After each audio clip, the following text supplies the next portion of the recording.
Tapos parang, nangyari kasi yun, nung namatay yung stepfather ko ng sudden death. So, parang naka-apekto talaga siya sa akin. Parang feeling ko, may maramdam lang akong cold sa katawan. Sumakit lang yung dito, sumakit lang yung dyan ko. Parang feeling ko, katapusan ko na. Parang ganun lagi. So, nag-develop din ako ng anxiety nun, Dok. Nung time na Pero yun. baliktad sa'yo. Yung sa'yo, nagkaroon ng physical na nararamdaman, na kirot-kirot. Tama ba? Kirot, parang dito, parang, alam mo yung biglang yung mga ugat mo dito, parang tumitibok, ganyan.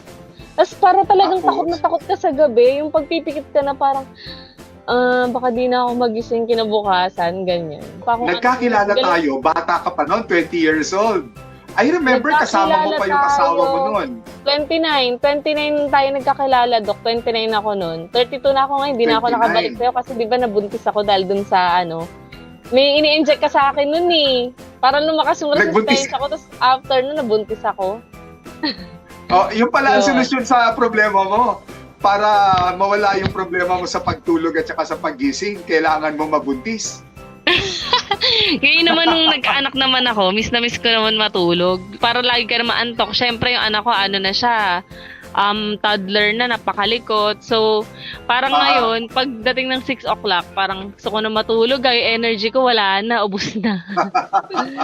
So, at least, hindi ka naging dependent sa sleeping pills, tama? Hindi, Dok. Hindi ako naging dependent doon kasi ang hirap din niya tanggalin din. Nag-try ako ng mga ilang capsule. Parang pag na yung natural sleeping pattern mo, naalala ko na nagpa-EEG din ako niyan yung pinapakita mo mga graph ngayon. Alam ko yan kasi nagpaganyan ako dati. Tapos ano nga ba yung resulta nung EEG mo? Anong resulta ng EEG mo? Normal naman. Oo, pero hindi talaga ako nakakatulog that time. Siguro that was mga 2010 ata. Nung nagpaganyan ako, 2011.